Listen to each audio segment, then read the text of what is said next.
Assalamualaikum warahmatullahi wabarakatuh. Perkenalkan, kami dari kelompok 11 yang akan mempresentasikan mengenai materi Pancasila sebagai dasar pengembangan nilai. Dengan anggota yang pertama adalah Siti Nur Aisyah Pratama Bintang dengan NIM 2001908. Yang kedua adalah Anggi Mahardila dengan NIM 2001909. Yang ketiga adalah JJ Juli dengan NIM 2001910. Yang keempat adalah Cindy Apriliani dengan NIM 2001911. Yang kelima adalah Hilda Tira Puspita dengan NIM 2001912. Yang keenam adalah Risa Amalia dengan NIM 2001913. Yang ketujuh adalah Diana Kulsum dengan NIM 2001914. Yang kedelapan adalah Kelia Arani Dewi dengan NIM 2001915. Yang kesembilan adalah Sri Wulandari dengan NIM 2001916. Yang kesepuluh adalah Hilmi Nabila Kosia dengan NIM 2001919. Dan yang kesebelas adalah Yusi Yusinta Dewi dengan NIM 2001922. Di sini kami memiliki materi dengan pokok bahasan. Yang pertama adalah pengertian HAM, yang kedua adalah Piagam Madinah, yang ketiga adalah Piagam PBB, dan yang keempat adalah Undang-Undang Nomor 39 Tahun 1999. 1. Pengertian HAM. Pengertian HAM. HAM adalah hak yang melekat pada diri manusia yang bersifat kodratif dan fundamental sebagai suatu anugerah Allah yang harus dihormati, dijaga, dan dilindungi oleh setiap individu, masyarakat, atau negara. Sedangkan dalam Undang-Undang tentang Hak Asasi Manusia dijelaskan bahwa pengertian hak asasi manusia adalah seperangkat hak yang melekat pada hakikat dan keberadaan manusia sebagai makhluk Tuhan yang Maha Kuasa, dan merupakan anugerahnya yang wajib dihormati, dijunjung tinggi, dan dilindungi oleh negara, hukum, pemerintah, dan setiap orang, demi kehormatan serta perlindungan harkat dan martabat manusia. Pasal 1, Angka 1 Undang-Undang Nomor 39 Tahun 1999 tentang HAM. Pengertian HAM menurut para ahli. 1. Menurut C.D. Rover, mengemukakan hak asasi manusia adalah hak hukum yang dimiliki setiap orang sebagai manusia. Hak-hak tersebut bersifat universal dan dimiliki oleh setiap orang, baik kaya maupun miskin, laki ataupun perempuan. Hak asasi manusia dilindungi oleh konstitusi dan hukum nasional pada semua negara di dunia. 2. Menurut Amansyur Effendi, hak asasi manusia adalah hak dasar, atau mutlak, atau kudus, atau suci, pemberian dari Tuhan Yang Maha Esa, yang dimiliki oleh setiap manusia serta menempel atau melekat untuk selamanya. Demi terciptanya suasana yang nyaman serta harmonisasi antar warga negara, masyarakat, maka direalisasikan hak dasar atau hak pokok tersebut dengan penuh kebijakan. Yang ketiga, menurut Koncoro Purbapranoto, hak asasi manusia atau HAM adalah hak yang bersifat asasi, artinya hak-hak yang dimiliki manusia menurut kodratnya yang tidak dapat dipisahkan dari hakikatnya sehingga sifatnya suci. Hakikat HAM. Hakikat HAM merupakan upaya menjaga keselamatan eksistensi manusia secara utuh melalui aksi keseimbangan, yaitu keseimbangan antara kepentingan perseorangan dengan kepentingan umum. Begitu juga upaya menghormati, melindungi, dan menjunjung tinggi HAM menjadi kewajiban dan tanggung jawab bersama antara individu, pemerintah atau aparatur pemerintah baik sipil maupun militer, dan negara. Adapun beberapa ciri pokok hakikat HAM adalah sebagai berikut. Yang pertama, HAM tidak perlu diberikan, dibeli, ataupun diwarisi. Yang kedua, HAM berlaku untuk semua orang tanpa memandang kelamin, ras, agama, etnis, pandangan politik, atau asal-usul sosial dan bangsa. Yang terakhir, yang ketiga, HAM tidak bisa dilanggar.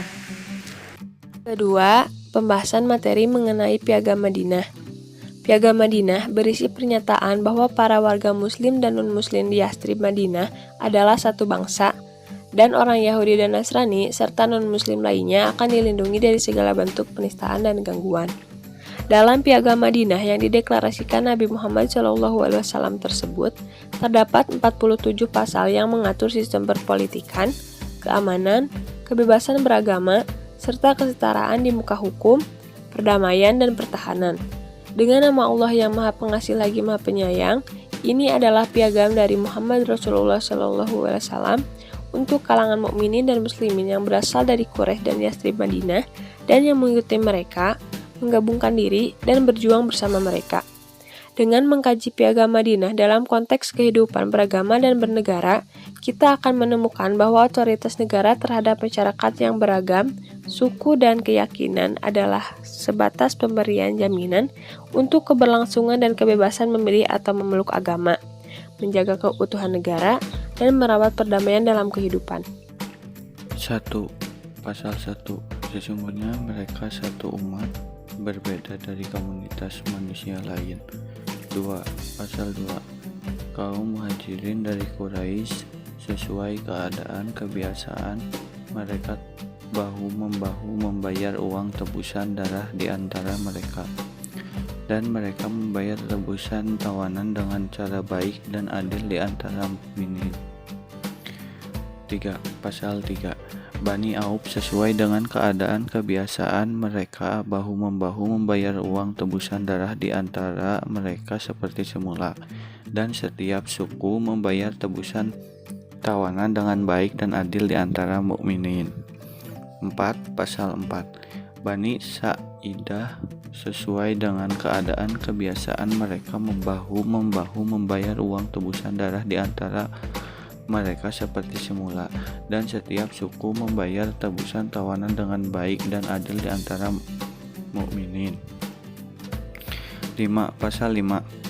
Bani Al-Has sesuai dengan kebiasaan mereka bahu-membahu membayar uang tebusan darah di antara mereka seperti semula, dan setiap suku membayar tebusan tawanan dengan baik dan adil di antara mukminin. 6. Pasal 6. Bani Jusyam sesuai dengan keadaan kebiasaan mereka bahu-membahu membayar uang tebusan darah di antara mereka seperti semula, dan setiap suku membayar tebusan tawanan dengan baik dan adil di antara mukminin. 7. Pasal 7. Bani An-Nazar sesuai dengan keadaan kebiasaan mereka bahu-membahu membayar uang tebusan darah di antara mereka seperti semula, dan setiap suku membayar tebusan tawanan dengan baik dan adil di antara mukminin. 8. Pasal 8. Bani Amr bin Auf sesuai dengan keadaan kebiasaan mereka bahu-membahu membayar uang tebusan darah di antara mereka seperti semula, dan setiap suku membayar tebusan tawanan dengan baik dan adil di antara mukminin. 9. Pasal 9. Bani Al-Nabit sesuai dengan keadaan kebiasaan mereka bahu-membahu membayar uang tebusan darah di antara mereka seperti semula, dan setiap suku membayar tebusan tawanan dengan baik dan adil di antara mukminin. 10. Pasal 10. Bani Al-Aus sesuai dengan keadaan kebiasaan mereka bahu-membahu membayar uang tebusan darah di antara mereka seperti semula, dan setiap suku membayar tebusan tawanan dengan baik dan adil di antara mukminin. 11. Pasal 11. Sesungguhnya mukminin tidak boleh membiarkan orang yang berat menanggung utang di antara mereka, tetapi membantunya dengan baik dalam pembayaran tebusan atau uang tebusan darah. 12. Pasal 12. Seorang mukmin tidak diperbolehkan membuat persekutuan dengan sekutu mukmin lainnya tanpa persetujuan daripadanya. 13. Pasal 13. Orang-orang mukmin yang bertakwa harus menentang orang di antara mereka yang mencari atau menuntut sesuatu secara zalim, jahat, melakukan permusuhan atau kerusakan di kalangan mukminin. Kekuatan mereka bersatu dalam menentangnya, sekalipun ia anak dari salah seorang di antara mereka. 14. Pasal 14. Seorang mukmin tidak boleh membunuh orang beriman lainnya lantaran membunuh orang kafir. Tidak boleh pula orang beriman membantu orang kafir untuk membunuh orang beriman. 15 pasal 15 jaminan Allah 1. Jaminan perlindungan diberikan oleh mereka yang dekat. Sesungguhnya mukminin itu saling membantu, tidak bergantung kepada golongan lain. 16 pasal 16 sesungguhnya orang Yahudi yang mengikuti kita berhak atas pertolongan dan santunan, sepanjang mukminin tidak terzalimi dan ditentang olehnya. 17 pasal 17 perdamaian mukminin adalah 1. Seorang mukmin tidak boleh membuat perdamaian tanpa ikut serta mukmin lainnya di dalam suatu peperangan di jalan Allah, kecuali atas dasar kesamaan dan keadilan di antara mereka. 18 pasal 18 setiap pasukan yang berperang bersama harus bahu-membahu satu sama lain. 19 pasal 19 orang-orang mukmin membalas pembunuh mukmin lainnya dalam peperangan di jalan Allah. Orang-orang beriman dan bertakwa berada pada petunjuk yang terbaik dan lurus. 20 pasal 20 orang musyrik Yasrib Madinah dilarang melindungi harta dan jiwa orang musyrik Quraisy dan tidak boleh bercampur tangan melawan orang beriman. 21 pasal 21 barang siapa yang membunuh orang beriman dan cukup bukti atas perbuatannya harus dihukum bunuh, kecuali wali terbunuh rela menerima uang tebusan darah. Segenap orang beriman harus bersatu dalam menghukumnya. 22 pasal 22 tidak dibenarkan orang mukmin yang mengakui piagam ini, percaya pada Allah dan hari akhir untuk membantu pembunuh dan memberi tempat kediaman kepadanya. Siapa yang memberi bantuan dan menyediakan tempat tinggal bagi pelanggar itu akan mendapat kutukan dari Allah pada hari kiamat dan tidak diterima daripadanya penyesalan dan tebusan. 23 pasal 23 apabila kamu berselisih tentang sesuatu, penyelesaiannya menurut ketentuan Allah Azza wa Jalla dan keputusan Nabi Muhammad SAW. 24 pasal 24 kaum Yahudi memikul biaya bersama mukminin selama dalam peperangan. 25 pasal 25 kaum Yahudi dari Bani Auf adalah satu umat dengan mukminin. Bagi kaum Yahudi agama mereka dan bagi kaum muslimin agama mereka. Juga kebebasan ini berlaku bagi sekutu-sekutu dan diri mereka sendiri, kecuali bagi yang zalim dan jahat. Hal demikian akan merusak diri dan keluarga. 26 pasal 26 kaum Yahudi Bani Nazar diperlakukan sama seperti Yahudi Bani Auf. Pasal 27, kaum Yahudi Bani Hars diperlakukan sama seperti Yahudi Bani Auf. Pasal 28, kaum Yahudi Bani Sa'idah diperlakukan sama seperti Yahudi Bani Auf. Pasal 29, kaum Yahudi Bani Jusyam diperlakukan sama seperti Yahudi Bani Auf. Kaum Yahudi Bani Al-Aus diperlakukan sama seperti Yahudi Bani Auf. Kaum Yahudi Bani Salabah diperlakukan sama seperti Yahudi Bani Auf. Pasal 32, kaum Yahudi Bani Jafnah dari Salabah diperlakukan sama seperti Yahudi Bani Auf. Pasal 33, kaum Yahudi Bani Syutaibah diperlakukan sama seperti Yahudi Bani Auf. Pasal 34, sekutu-sekutu Salabah diperlakukan sama seperti mereka, Bani Salabah.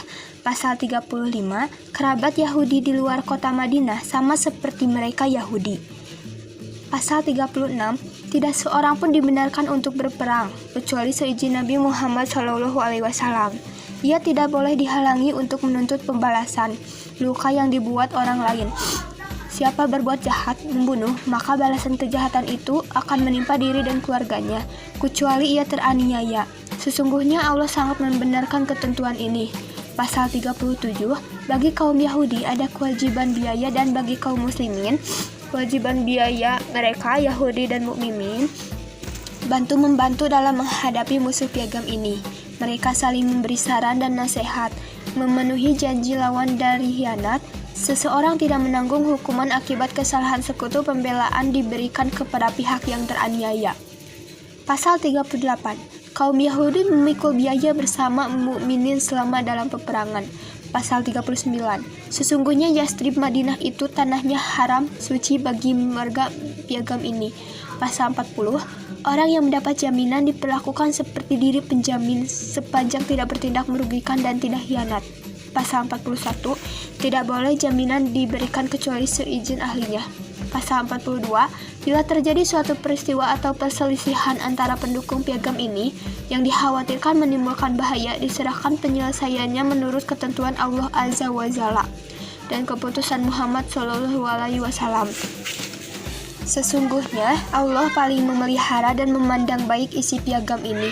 Pasal 43, sungguh tidak ada perlindungan bagi Quraisy Mekah dan juga bagi pendukung mereka.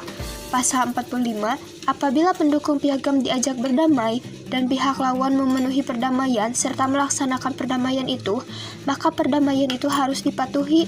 Jika mereka diajak berdamai seperti itu, kaum mukminin wajib memenuhi ajakan dan melaksanakan perdamaian itu, kecuali terhadap orang yang menyerang agama. Setiap orang wajib melaksanakan kewajiban masing-masing sesuai tugasnya. Pasal 46, kaum Yahudi Al-Aus sekutu dan diri mereka memiliki hak dan kewajiban seperti sekelompok lain pendukung piagam ini, dengan diperlakukan yang baik dan penuh dari semua pendukung piagam ini. Sesungguhnya kebaikan kesetiaan itu berbeda dari kejahatan pengkhianatan. Setiap orang bertanggung jawab atas perbuatannya. Sesungguhnya Allah paling membenarkan dan memandang baik isi piagam ini. Pasal 47, sesungguhnya piagam ini tidak membela orang zalim dan khianat, orang yang keluar berpergian aman, dan orang berada di Madinah aman, kecuali orang yang zalim dan khianat. Allah adalah penjamin orang yang berbuat baik dan takwa, dan Muhammad SAW adalah utusan Allah. Materi yang ketiga yaitu piagam PBB. Sebagai salah satu fungsi daripada PBB adalah untuk menyelesaikan kasus-kasus internasional yang terjadi. Sebagaimana yang tercantum di dalam pembukaan piagam PBB, we the peoples of the United Nations determined to save succeeding generation from the scourge of war. PBB bertujuan hendak menyelamatkan generasi penerus dari ancaman terhadap perang.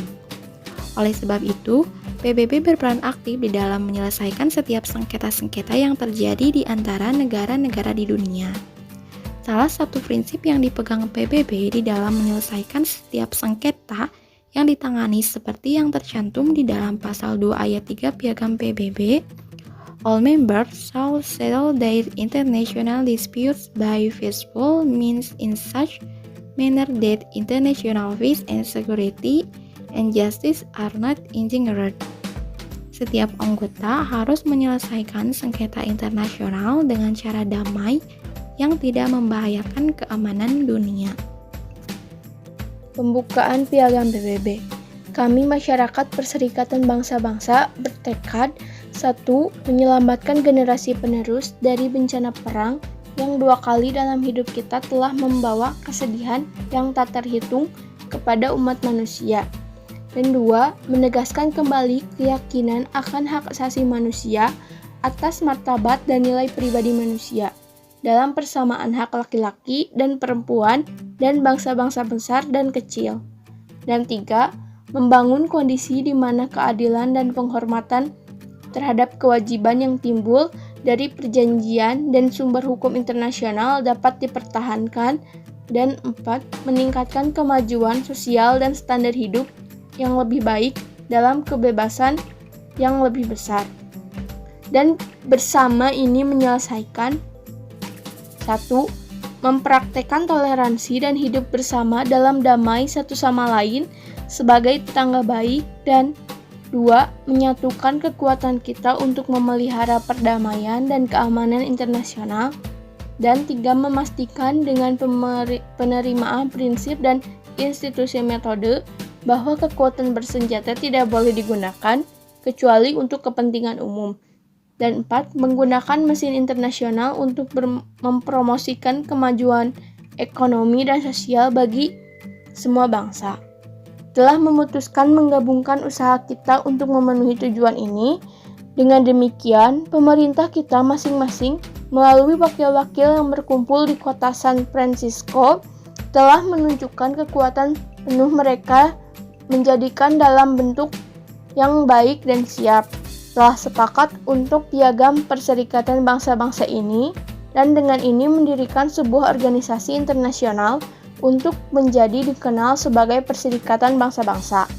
1. Isi piagam PBB. 2. Bab 1 menetapkan tujuan PBB termasuk ketentuan-ketentuan penting dari menjaga perdamaian dan keamanan internasional. 3. Bab 2 mendefinisikan kriteria keanggotaan negara-negara di Perserikatan Bangsa-Bangsa. 4. Bab 3 membahas mengenai badan-badan yang ada pada PBB. 5. Bab 4 membahas mengenai Majelis Umum PBB. 6. Bab 5 membahas mengenai Dewan Keamanan PBB. 7. Bab 6 membahas penyelesaian pertikaian Pasifik. 8. Bab 7 membahas mengenai tindakan yang berhubungan dengan ancaman perdamaian, pelanggaran perdamaian, dan tindakan agresi. 9. Bab 8 memungkinkan pengaturan regional untuk memelihara perdamaian dan keamanan di wilayah mereka sendiri. 10. Bab 9 membahas kerjasama internasional di bidang ekonomi dan sosial. 11. Bab 10 membahas mengenai Dewan Ekonomi dan Sosial. 12. Bab 11 membahas pernyataan tentang wilayah perwalian. 13. Bab 12 membahas tentang sistem perwalian internasional. 14. Bab 13 membahas tentang Dewan Perwalian Internasional. 15. Bab 14 membahas tentang Mahkamah Internasional. 16. Bab 15 membahas tentang Sekretariat PBB. 17. Bab 16 membahas tentang ketentuan-ketentuan lainnya. 18. Bab 17 membahas tentang ketentuan-ketentuan keamanan peralihan. 19. Bab 18 membahas tentang kemungkinan perubahan-perubahan yang mungkin akan terjadi. 20. Bab 19 membahas tentang ratifikasi dan penandatanganan piagam. Yang keempat, Undang-Undang Nomor 39 Tahun 1999. Alasan Undang-Undang Republik Indonesia Nomor 39 Tahun 1999 tentang hak asasi manusia ini dibuat. Yang pertama, krisis ekonomi dan moneter. Yang kedua, globalisasi di segala bidang kehidupan. Yang ketiga, isu-isu hak asasi manusia yang diagendakan secara internasional. Yang keempat, merosotnya ekonomi dan sosial. Yang kelima, munculnya paham-paham baru demokrasi oleh para aktivis sosial yang memiliki massa. Yang keenam, tuntutan penegakan hukum dan keadilan oleh masyarakat. Dan yang terakhir, pergolakan politik praktis di masyarakat. Selanjutnya, materi yang diatur dalam Undang-Undang Republik Indonesia Nomor 36 Tahun 99 tentang hak asasi manusia. Setidaknya ada 11 bab dengan jumlah pasal sebanyak 106. Yang pertama, itu di bab 1 mengenai ketentuan umum yang berupa definisi atau terminologi kata yang berkaitan dengan hak asasi manusia, itu berada di pasal 1.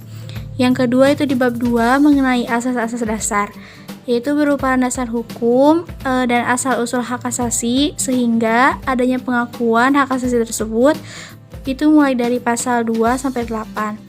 Yang ketiga itu di bab 3 mengenai pembagian atau jenis-jenis hak yang diakui oleh konstitusi atau undang-undang, yaitu dari pasal 9 sampai 66.